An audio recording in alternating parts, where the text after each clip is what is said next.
Are we on? Good. Welcome to the Better Than Not podcast. Sometimes we get it right, sometimes we don't. But when we at least do something, we know it's almost always better than not.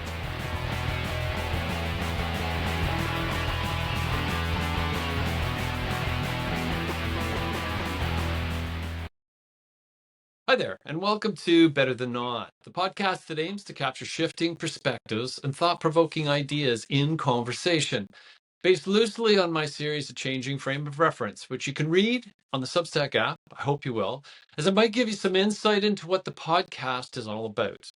I'm your host, Doug Gardam, and today it's a pleasure to welcome an old friend, Blake Steels. Blake, how are you doing? Feeling off. It's a beautiful day today. Blake and I have had a few minutes of fun technical orientation. So we've jury-rigged something together to put this together. But Blake is a father of 5, a grandfather to 6. He's in the real estate industry. We met in high school, but we got reacquainted a few years ago when my book, The Actor, came out. And Blake was president of Pinewood Studios in downtown Toronto, which was a crazy, exciting time. So I'm very excited to have this conversation, Blake. I think it's going to be kind of fun because we got a lot to kind of go through. But you're kind of in a new world up in cottage country, right? Yeah, right now I'm busy selling cottage real estate, waterfront real estate with a team of excellent guys that are a lot of fun to work with on cottagesforsale.com. Wow. Say that again. Got to shout Cottages, that one out. it's cottagesforsale.com. It's spelt with the number 4. So And if you're looking for, you're up in like the Muskoka area? no, we're up No. in, well, the Kawarthas. It's the new Muskoka. I live right on Jack Lake. Okay. Uh, Okay. you, Jack Lake's a beautiful little lake in the Kawarthas. Got muskie in it, pickerel, all kinds Wow. of great fishing. But it's beautiful lake with millions of bays and lots of beautiful spots to boat on. It's a fantastic lake. I love it up here. So if you're looking for a cottage, this wasn't intended actually, but if you're looking for a cottage up in the Kawartha area, north of Toronto, like for those that are not living in Ontario or that area, it's north of Toronto. It's beautiful cottage country, like Blake just said. It's the new Muskoka. But Yeah, you can find him on, say it again, cottages.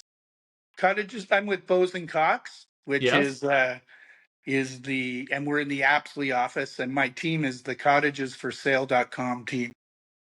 there we go. So that's a different extreme from how Blake and I actually originally met. And what's kind of interesting with Better Than Not, it seems like I'm getting many of the band members that we started our band with. And Blake was one of those band members. He was good friends to Craig Collette, who was the guitarist that I kind of knew. You and Blake, or you and Craig grew up together, did you not? Yeah, we've known each other since grade 2, Man, and okay. that band was a lot of fun. I had a blast in that. I play guitar in that. So there was a lot of memories that were associated with that. But Blake and I recently got connected because I'd sent out. So the connection with Pinewood Studios and the actor, and we'll kind of go through that probably a little bit. We found each other, or I found Blake on social media. I'm really surprised what he's doing. And Blake has a very fascinating background because you've worked from atomic energy and nuclear physics through to the movie industry. Like, if that's not a whole balance and yet connections to it. I But had a 5-year recently, window on any career event. and 5 to 10 years. they're not particularly similar. This is what I got shocked when we first started talking with one another back. That's kind of like 8 years, maybe even 9 years ago. Yeah, But recently, this is the fun part because you still like to play music a lot. And absolutely. I had posted this band that does covers, and they're called Brass Against. I hope to get them on the podcast here, but they Amazing. had this cover of a Tool song, and it killed, I thought. I went back and I looked at all of them. They have all kinds of them. They got Rage Against the Machine. They've got Tool. they've got several Tool covers. I like the Pot, and um, the only one I couldn't find was Schism, which is one of my favorite songs. But Well, it's funny because I went back to Tool and I like, is it 46 and 2? yeah, that's an excellent song. And so I haven't gone back to see what they're playing. But I was going to say, so what's your first memory of music in your life? Can you I got, remember, like, when you I do, first like yeah. grab? Oh, you can. I do. When I was a little boy in Markham, I moved there in grade two, and one of my uncles passed away, and I got a secondhand bell tone electric guitar and little amp, Wow. and I started playing that right away, and just making stuff up on my own. I'm mainly self-taught. I've taken some lessons, but I learn by how it makes me feel. That's how I listen to music too. I can my tastes are very eclectic. They're all over the place. But I learned to play some little melodies that I heard in my head, and I even went to school and played it in front of the class a couple of times. It's just kind of Really? a fun thing to do. And Oh, then wow. then I went to a play with my mom at the Royal Alexandra Theater and was more interested in the band shell because the drum sound that was coming out of there was amazing. So for a little while I played drums, Wow. but Okay. then I I went did back not know to that. play guitar. Yeah. Well, it's funny. You'll laugh at this, but you gave me a CD of your stuff, Oh yeah, ages ago. and I still have that CD in my car. Awesome. I'm glad And you liked and it. it reminded me. It was funny because it was through this Facebook Messenger thing with the Brass Against, and I said, "Oh, it'd be great to have a chat with Blake and where he is." So I thought, now go back to the music, could be because we were pretty serious about the band and playing at that time, Yeah. and of course in high school and all that stuff. So if I step out of that a little bit, how did you get into your world of physics? And because you worked, I think, for the Atomic of Canada, did you not? Yeah, I started my science degree is in molecular biology.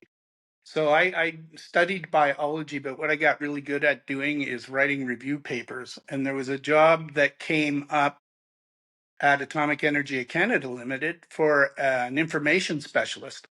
So I joined there as I think I was called a technical information officer.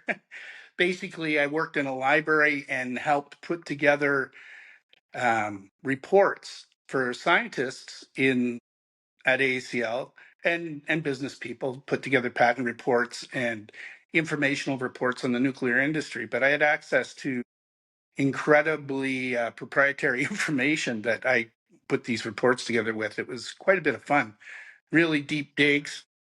So that job was a great job. I really enjoyed it. And I So, lived in Deep River, which was oh kind of like wow, where I live now. I lived on the Ottawa River, and I got driven to work in a school bus. So it wow. was pretty decent thing. And I hung around with nuclear physicists and some of the smartest minds in Canada. There So was a no, go ahead.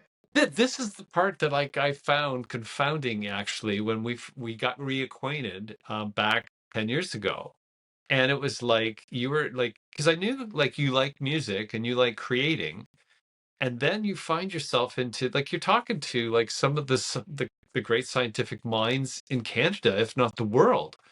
Like, Yeah, for did sure. you always know that was inside you? A little bit.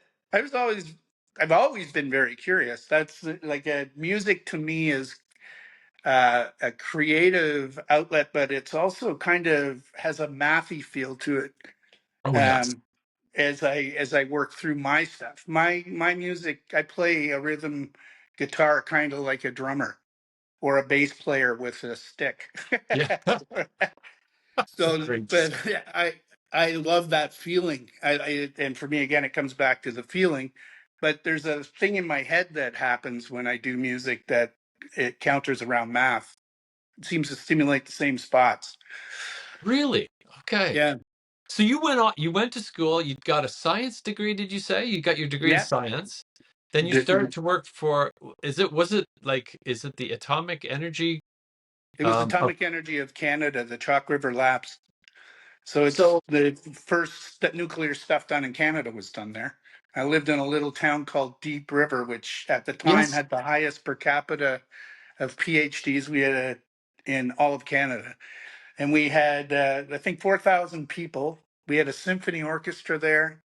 We had Oh, a golf course, curling rink, and I had a little red sailboat out front of Deep River. And it was kind of a collaborative environment. So if someone wanted to borrow your sailboat, you'd say sure. And if you needed golf clubs, they'd lend them to you. It was just a very social, awesome environment. and you love that. I really loved it. Yeah, it was kind of very, not kind of, it was very collaborative and very interesting. I got to experience all kinds of things. So way back then, you wouldn't know it from the technical difficulties we had, but way back when, I assisted them in bringing an internet connection into the town because this is the early Wow. 90s when I worked Yes. there. And internet wasn't really well known, but because of the connection of Chalk River Yes. Labs with CERN, there's all kinds of a requirement for heavy image sharing between two locations. So we were building a way to share information using SGML, which is a precursor to HTML. Yes. So I was very exposed to that kind of stuff. And as soon as people started using the web, we could see a real advantage for that. So I was a proponent for developing a connection for ACL to spread the word of nuclear to the world, because I still remain a large nuclear proponent. I Wow. think it's the greenest energy we have right now for creating electricity and making things affordable for our people. Do you think progress is being made in that area, or do you feel it's a real uphill battle to get that kind of thinking in? Because there's so many different energy perspectives today, right? Like you For can look sure. at the fossil fuel car to the electric car today. Like Well, the how do argument you for a see clean, I mean, if you really want to have a green car, you don't want to burn coal to produce the electricity that you're powering your car with. So if you you would? burn nuclear or do nuclear power, it really is the CANDU reactors that we have in Ontario are excellent, and they produce minuscule amounts of waste that can be put into deep geologic repositories. But they're all coming out now with smaller reactors that are more community sized instead of doing big grid powering. And that type of connectivity is what the current Liberal government's kind of promoting a little bit as well. But and those So kind of you, things, I yeah, think we'll see, because just logically, that is the technology that exists right now that will give us a green solution and reduce our carbon footprint. interesting. And so like that would be a means of really providing a lot of our electricity. Absolutely. Right now, it is. I can't remember the current number, but it's been as high as 60% of our power. It's interesting you bring that up because often you're hearing about, well, the electric car. I mean, recently in Ontario with the big the announcement of the delay to the $15 million billion Honda plant, right, which around the electric car. And it's interesting you bring up the nuclear power because that is a means to that electricity, correct? Absolutely. It'd be a much cleaner way to do it than fossil fuels. And I mean, that was one of the things that I was always doing, was comparing the environmental risks of when I was at ACL, of fossil fuel versus solar versus Yeah. wind versus nuclear. And just, the land use for wind is gigantic, and solar as well. And solar has a bunch of stuff in it that you have to decommission afterwards and get rid of. Now, those things, I think there's positions for every one of those different types of components, including fossil fuels. So Well, it all I just depends. find it. I find it interesting. The argument is like the fossil fuel, the gas, and then we get the electric car. Like the things that I kind of pop up in my social media, they bounce back and forth around that. But I don't kind of hear very much about the nuclear answer to that, right? With like nuclear energy producing our electricity. And Yeah. it just kind of dawned on me that, like, I wonder why I don't hear more about that. It probably should be out there because we do Yes. generate a fair bit of power still from nuclear reactors, and we're going to bring more on. And they're a very effective way to produce energy, and at you know without the environmental impacts that you do get from fossil fuels. Right. Right. So now we've got you're talking the nuclear world. How does Blake go from the nuclear world, and it's probably a number of years here, to, I'll say, leading a film studio? Well, there's a few steps in between. So let's do the steps. Like, so Uh, 'cause so you're still interested, obviously, in the nuclear world, and can be like a very good voice for that. Where yeah, did you go following that? when I left ACL, I left because I discovered there was an ad for a stock that I was interested in, IPO that came out for Hemasol. And I thought, what a cool company. They're a company that was doing synthetic blood products. And so I called in about a question I had, and then I was talking to a resource person there. Um, and she mentioned to me, like, well, we're looking for someone to manage our patents. So I went, well, I understand patents. I deal with some of that technology here. I know how to search them. I know how to draft claims and things like that.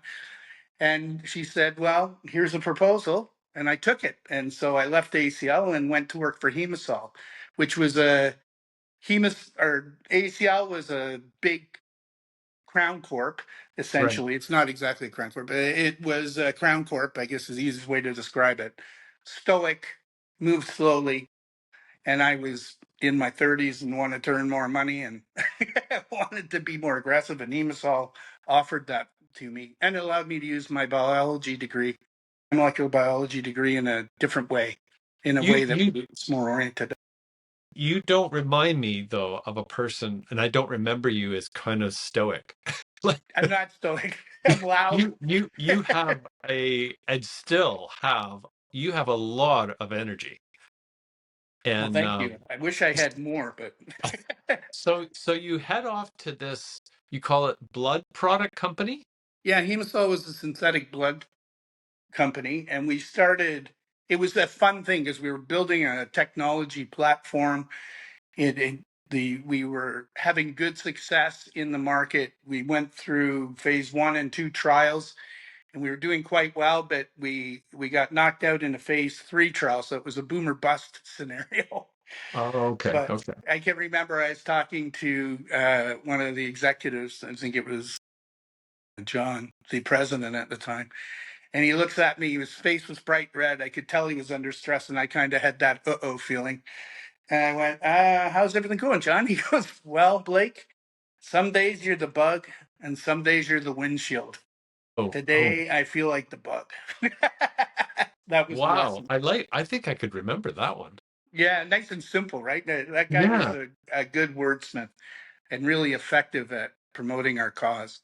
But in the end, that company transformed into several different companies. But I left um, after we failed that phase 3 trial, and went and ran a cosmetics company called Image and Impact because I wanted to explore the role of at an executive layer, and Oh, okay. that company was owned by my father, so it was a perfect in for me, and Yeah. allowed me to take a leadership role. And I mean, he had a heart attack. Somebody needed to do it, and it wasn't going to be my brother or my sisters. It Oh, ended up wow. being me, So and that I carries a took whole that. new bunch of package of responsibilities. Yeah, exactly. It was a lot of fun. I took that company and had just gone through a crisis in a quality control crisis, and I took it and Wow. reduced costs and turned it into something that was somewhat saleable. So we got something out of it at the end. It was fun. That was a long period. Then I retired for a while, and my friend down the lake, a very close friend of mine, said, "You're too young to be retired. You're making me look bad in front of my wife. I got this film studio thing that I'm looking into. Wow. Do you want to run it or do you want to be part of it?" And I said, "Why not? Let's do it." So he set me up and a position there. And when the previous president left, I became the president of Pinewood Toronto Studios.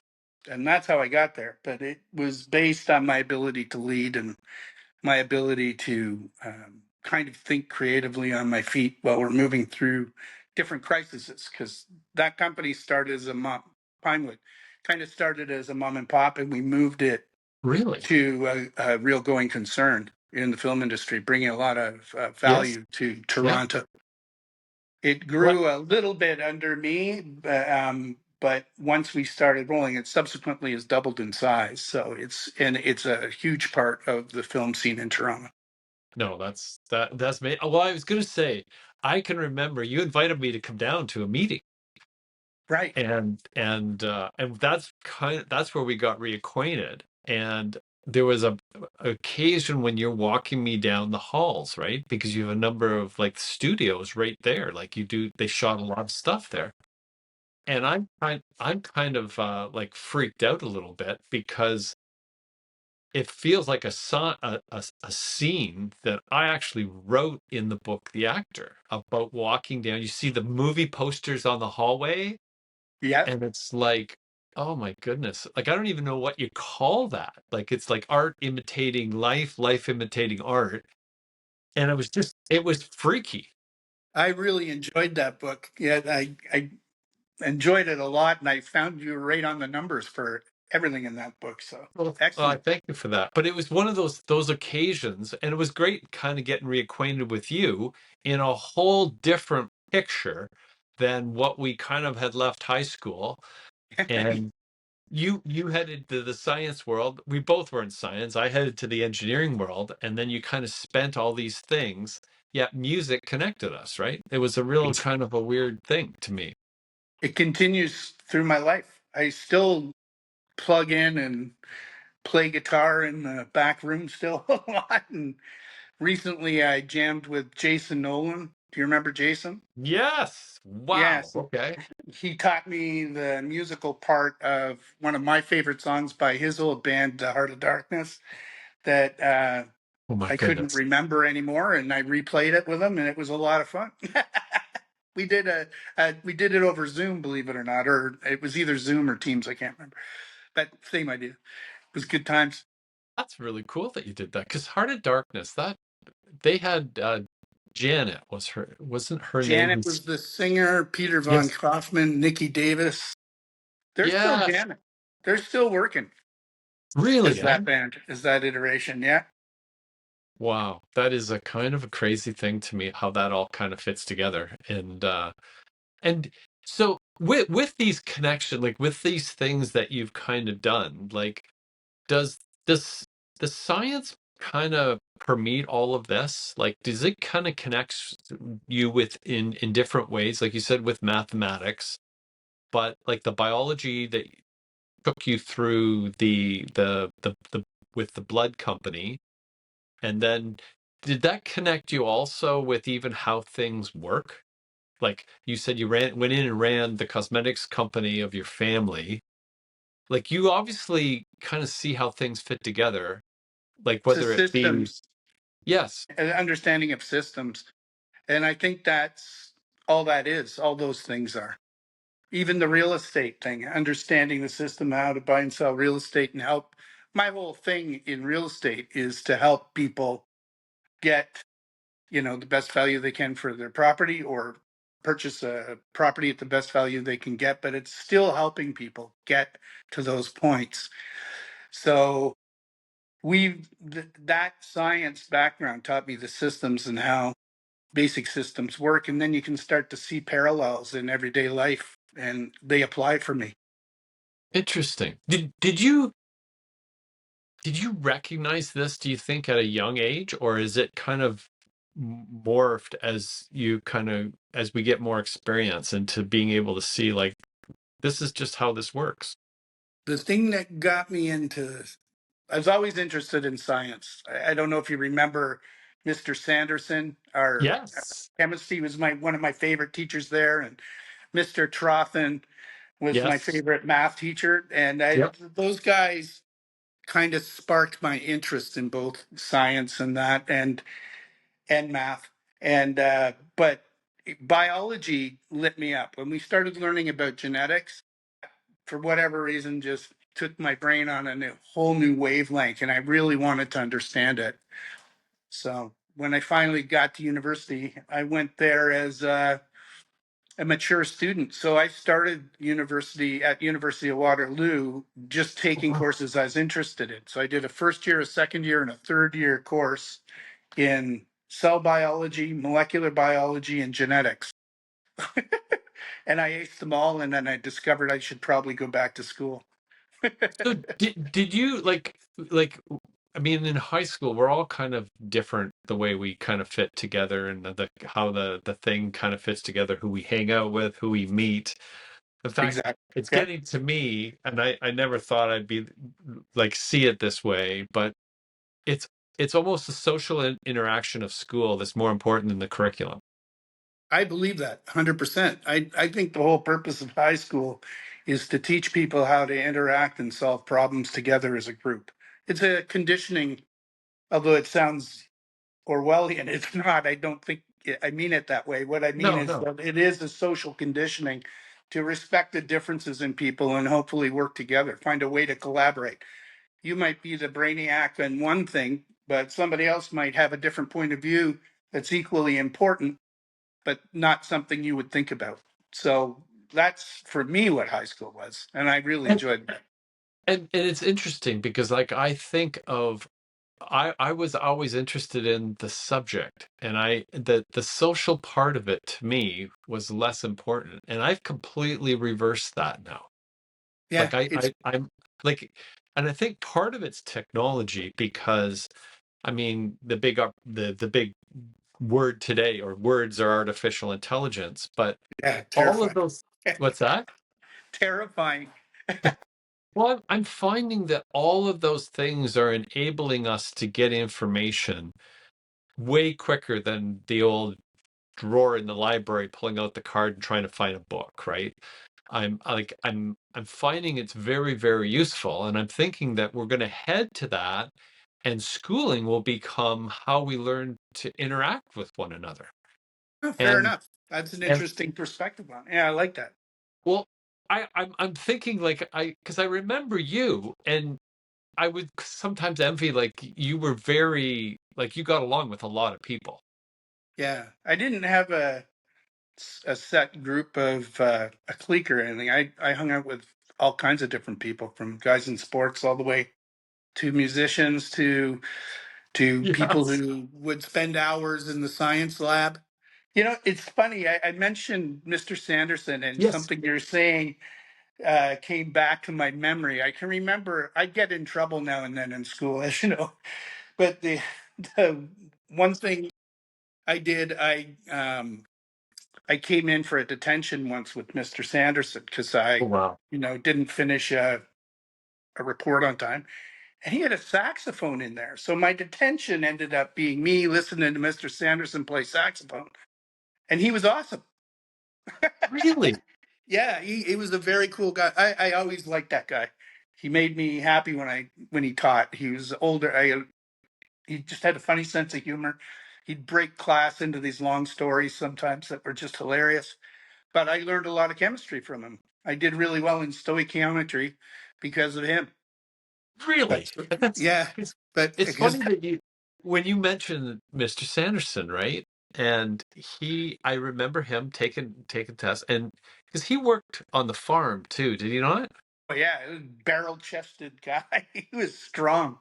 And and one of the things that I've always found with some of the people that are in the agriculture farming world are they're unbelievably creative Yeah, because I, like from day one till they can walk, they're exposed to like I got to fix the trailer hitch, and it's not like we can wait for somebody to come out here and fix it because we need to get that hay in, and it's not waiting, right? Or whatever it is. And there's an ingenuity that seems to be implanted that we're going to figure out how to jury rig this thing together to make it work. And exactly. Yeah, I think, and I wasn't aware of it, but I think he had an ability to pass that on to his students. I think so. somehow by his, it certainly worked for me. I don't know if it worked for everyone else, but I turned on in his class to learn about chemistry. And same I thing think with Trothan in math. Mr. Trothan in math, he did a great job getting my brain going on math. interesting that is, because I think they would be both very, very happy to hear you say that. Like I think that would be because they were teachers, like they were real, like they were there for their students, I think. I totally believe that's true. Yeah, And I always absolutely. thought I always thought it because what a lot of times it comes up in the conversation now is we've been through this that pandemic Yeah, from 2020 to 24. And this was a realization for me was the fact that I didn't I don't think I realized how important people are, like from the point of view of needing people. exactly. Yeah. Till they're Like we're gone. What's that saying? You don't know what you're missing till they're gone. well, in being with people and connecting with people, because I fell into the writing zone, right, where you're kind of isolate yourself so you could think, and then become very aware that wow, I need to talk to somebody. It's funny what you know. It's interesting. I was up here, away from a lot of. We could that we interacted up here. I mean, we weren't. There wasn't that many people sick in our community, and it wasn't like we were getting infiltrated because everyone stayed home once the pandemic Right. came on, or moved up here permanently to be up here all year round in their cottage. So there was a real sense of isolation for sure up here, but there was still a fairly good social interaction that occurred. So I was lucky that way. But definitely, I know, and Zoom became a real important thing for contact with family, and and I did music with people over Zoom. So I Really? mean, yeah, it was fun. Well, you met Kind of a you different way to do things, right? So it allows you, it's still interactive. You know, it's not going to be perfect because it's recording through inferior devices, or it wasn't the cases we did, but it still had that sense of joining, which I find with music, unless yes. I'm just playing by myself. But when you're playing with other people, there's a joining of your minds that you feel. I love that feeling. So do you like I go back to the high school part and like how you were connected with so many different people. Like, do you know where that came? Like, do you like? I know that it's you, so like that's just how I was. But you would see other people that weren't like that. Like, do you think that came from your parents? Like, were like, is it just something that you were that was there? Because it's obviously when you said you moved to Deep River, that could isolate a lot of people, but it had the reverse effect here because you're talking about, well, I'm talking to some of the PhD smartest people in the world here. Like, Yeah. and no doubt you were interacting with them. You had a perfect kind of job with getting into the technical papers of what they're doing. Like, what a crazy job to be Yeah. allowed to into that information. How do you think, like, how did that happen for you, or do you even recognize it as being something? I've just always been pretty social. Like I wave at everybody. I say hi to everybody.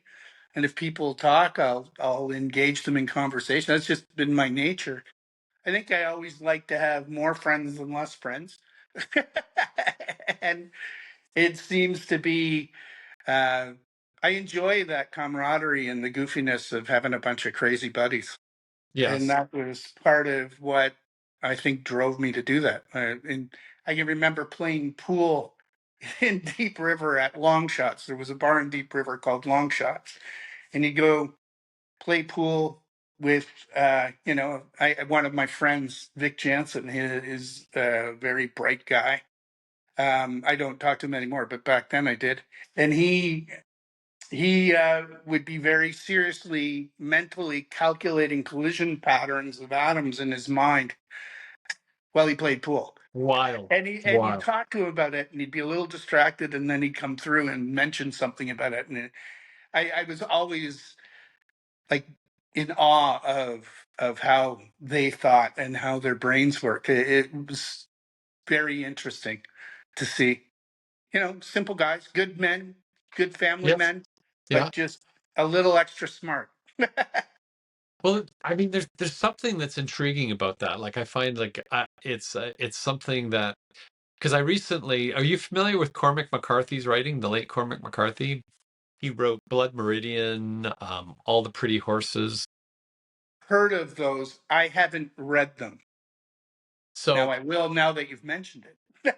well, I mean, he was the guy that wrote kind of the screenplay for No Country for Old Men. Right.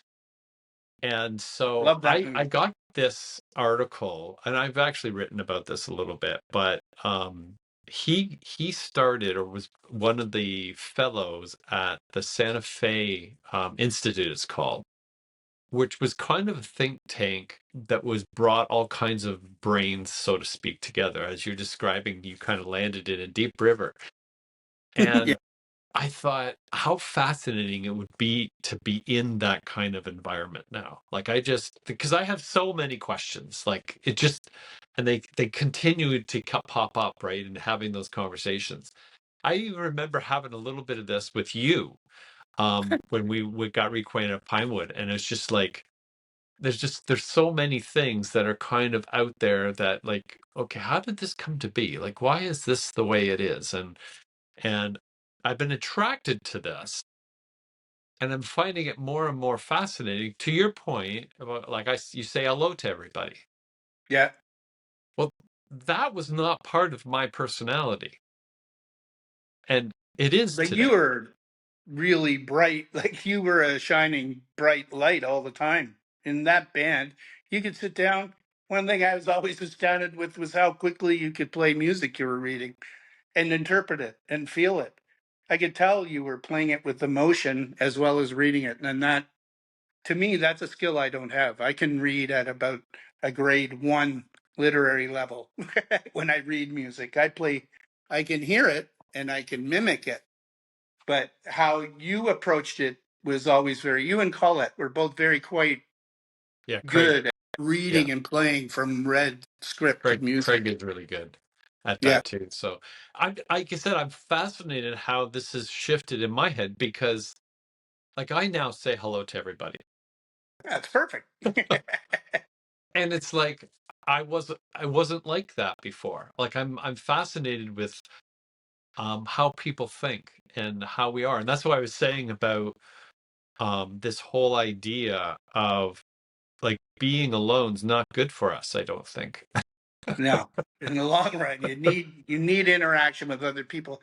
I always look at humans, and this will get a little weird, I guess, or allegorical. I mean, I think of humans as a pool of spirits that need that communion. There's the Yes. individual, but there's a collective thought process that happens. And I don't think it's just humans, I think it's all organisms, whether it be a chemical sharing or some kind of feedback at a wavelength we don't fully understand, or something Right. along those lines. But I think of it as the closest thing I've come to it is a collective consciousness where Okay. you have a feeling as a group, but you also have an individual perspective of that feeling. And it grows and it's manipulatable. And I think we witness that in politics quite a bit, Yes. or in religion. So those things, um, I definitely am aware of, but I'm aware of it with dogs and I'm aware of it with other animals too. And Yes. you certainly see it even more exaggerated in animals like ants and those things. So, and even flocks of birds or schools of fish, how they interact collectively. And I think it's a natural thing. I just think we don't understand it very well, so we don't know how to articulate it. But Yes. because of that, my saying hi to everybody still feeds back into that kind of sense of collective consciousness. And, Yes. when I was young, I read all the religious books and I got interested in the meanings of those things, whether or not the mythology of them were a retelling of a true story or they were metaphors to be taken to teach ourselves or some combination thereof. And then as I started to read them all, I started to see similarities between all the stories. And I started to realize that, and now, things like looking back at the Anunnaki and how those stories can be, they were taken down in a way that carries on to some of the more current religious stories. They just seem to be like a lineage of stories that go through humanity. Flood myth, for example, and those things are Yes. Yeah. multiple iterations of that flood myth story. But because of that, I think we've created an intellectual collective consciousness. But I'm talking about something a little bit below that, which is just an actual formal interconnectivity between those things around us, and that leads to Buddhism in some ways. So No, it's interesting to me because like even like how this conversation happened. yeah, exactly. Yeah, you sent out a message. I heard something that I thought was cool. You sent out and you didn't have to. Like it's not like we're talking all the time, but you said this is very cool. And Oh, it's like what's it that? literally blew my socks off when I heard that. So Well, that's part of the reason why I posted it because I don't it's not easy music. And they found a way with what's his name, Maynard Keen, yeah, the singer. lyricist, singer. Yeah, He he's able to like kind of like sing above the music in a way. yeah. And the other person I think of like this was with the Tragically Hip and Gordon Downey. Hmm. It's very, very different music, Yeah, for sure. but he could sing like almost separate from the music and it fit together. Yeah, I know what you're saying. I understand that idea. Definitely, you feel that sense of rising of like another level of thought happening on Yes. top of the rhythmic presence and tool, and you can feel the poetry evolving real time with Gord Downey Yes. out of their basic blues elements and Tragically Hip blues and country actually. So And they couldn't be more different. But absolutely. it's like that connection that you were saying earlier on about how music has done that connection for you throughout your life. When I was at Waterloo, I had a friend, Sandy Serafini.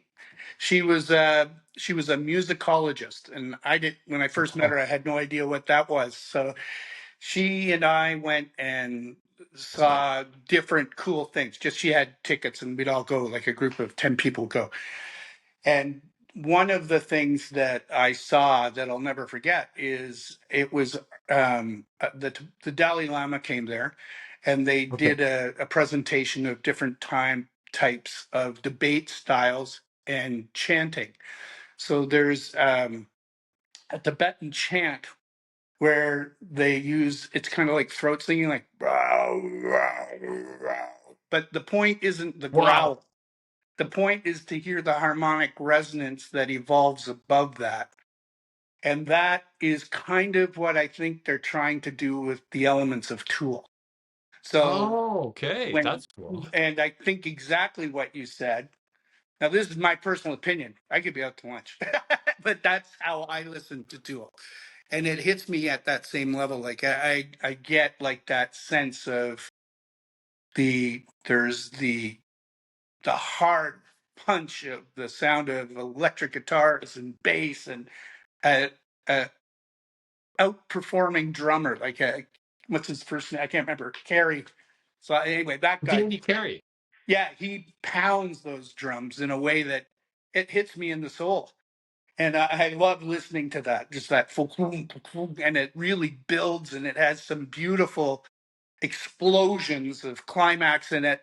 And then Keenan just floats his lyrics over the top of it, kind of like that harmonic resonance that came out of the chanting of those monks when I was at Interesting. school. Okay. Yeah, Like I've not had that connection, but now that you've mentioned it, it's like it's something that connects with you though. Like yeah.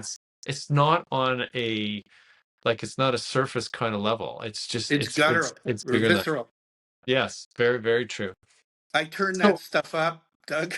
I have 150-watt speakers in my garage, and it's almost to the knobs. And when I listen to that stuff, I just love because to hear the subtleties at the low end when it kicks, I want Yes, it. I want to feel the drum punch, the bass drum in my gut, and I can get it to that point without deafening myself. There, I just think I'm still well below 110 decibels, but it feels still. I still get that sensation in my guts when I listen to it. it's feeling real. Yeah, So I don't want to end this, but I know you have a time that we've got to be careful of. So I was going to unfortunately. say we're going to have another conversation because I feel like I've only got started here, Blake, Oh, and I'm think loving. there's a lot to explore here. So with that, I usually kind of wrap up saying like we haven't had a chance to talk that much, but is there anything that like in this kind of connection we had that just prompts you to say something like as far as like where did this come from or like what was this about what or even like why do you even agree to come on, it's just in a Sure. Well, wrap I, up I sort of agreed. sense. I agreed to come on because every time we get together and have a conversation, I go away thinking about things, and I love that.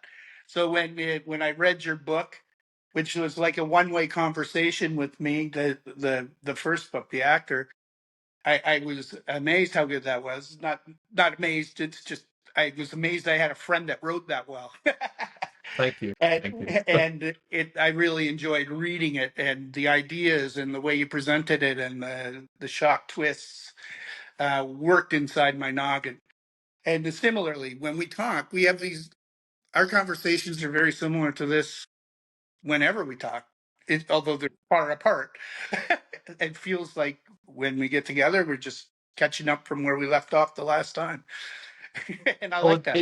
it very much feels like that for me too. And it's like I said, as soon as I kind of like when you had Brass Against, I'm going, okay, we got to get connected. So with We that should in go to mind, Brass Against and then talk about that after. there we go. There, well, we'll do something like that. It's a creative endeavor. There's no doubt about it. But with that, I think I'm gonna wrap us up because we get this downloaded too before you go. So Blake Steels, I was going to say, a man of many talents and extraordinary. I hope you've enjoyed this little brief part into his life. And like I said, if you're, or like we started with, if you're looking for a cottage in the new Muskoka area, Northern Ontario, well, it's not super north, but the beautiful part of Ontario, you want to contact Blake. You're again at cottages. Cottages number 4sale.com. There you go. Cottages number 4sale.com because he will help you and you may well have a pretty interesting discussion. And with that, I'm going to wrap up this episode of Better Than I'm really, it hurts my heart to wrap this up, Blake, because I just feel there's so much more to chat about. But I know about your time. So with that, thank you for joining us here today on Better Than Not. And I hope you've Thank you for enjoyed this having me. episode. You're This very was welcome, excellent. Blake. Stay on for a minute while we get this wrapped up too. So thank you. My pleasure. Thank you.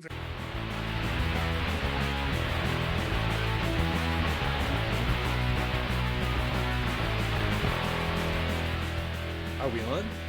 Good. Welcome to the Better Than Not podcast. Sometimes we get it right, sometimes we don't. But when we at least do something, we know it's almost always better than not.